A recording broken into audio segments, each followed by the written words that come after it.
شذوذ وفضائح جنسية لمحمود السيسي. نرمين عادل زعمت أن محمود السيسي نجل عبد الفتاح السيسي رئيس النظام كانت له ممارسات جنسية شاذة، وأنه كان يستخدم فتيات من الخارج لأجل الدعارة، وكانت تنظم له هذا الأمر الكاتبة المصرية الراحلة نوال السعداوي حسب زعمها. وعن التفاصيل ذكرت نرمين عادل أنها في عام 2020 كانت في دبي، وبحكم عملها حيث كانت تمتلك مركز تجميل في الكويت حدث حوار بينها وبين فتاة تدعى عبير في حدث افتتاحي خاص بمجال عملها في التجميل. وتابعت نرمين أن الفتاة التي تدعى عبير أخبرتها بأنها وأخريات تعملن بالدعارة، وقالت كان عندنا طلعة عند محمود السيسي في فندق تريومف وكنا بنات قطار، تم انتقاؤنا بمواصفات معينة وبعضهن كنا من المغرب. الفتاة المزعومة عبير استطردت في رواياتها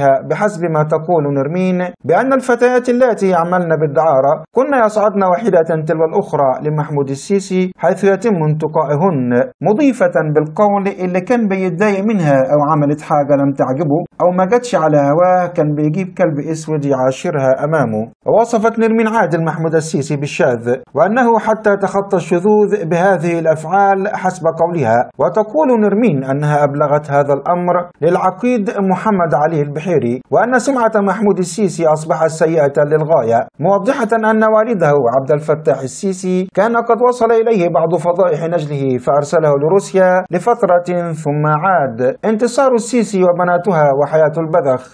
كشفت المواطنة المصرية المقيمة بكندا والتي باتت حديث المصريين بين ليلة وضحاها عن ممارسات من حياة البذخ التي تعيشها زوجة رئيس النظام وبناته على حساب المصريين الذين يطالبهم السيسي بالتقشف. وزعمت أن الأمر وصل لدرجة أن مدير مباحث التجمع تامر عبد الشافي يذهب بقوة لأحد صالونات التجميل لأخذ عاملة أوكرانية به اسمها روكسانا لأجل تركيب رموش لبنات السيسي وزوجته. وتابعت بالقول مستنكرة يعني سبحان العاطي الوهاب، طيب ما تبيع الساعة اللي في إيد مراتك بنص مليون والشنطة الفانتي اللي ب30,000 بدل ما تطالب المصريين بالتقشف وتقول أنا باكل ربع أكلة، أنت بتضحك على مين؟ كما ذكرت أن انتصار السيسي ترتدي مجوهرات بالملايين بينما زوجها رئيس النظام يأخذ حلق الحاجة زينب البسيطة لصندوق تحيا مصر الذي يستخدمه لمصالحه الشخصية. عباس كامل ولواءات الجيش وساعة رولكس بدول الخليج. قالت نرمين عادل أن السيسي شوه سمعتنا كمصريين وأصبحت سمعتنا بالخارج أننا متسولون. كم ساعة رولكس اتباعت من عباس كامل واللواء محسن واللواء سامح،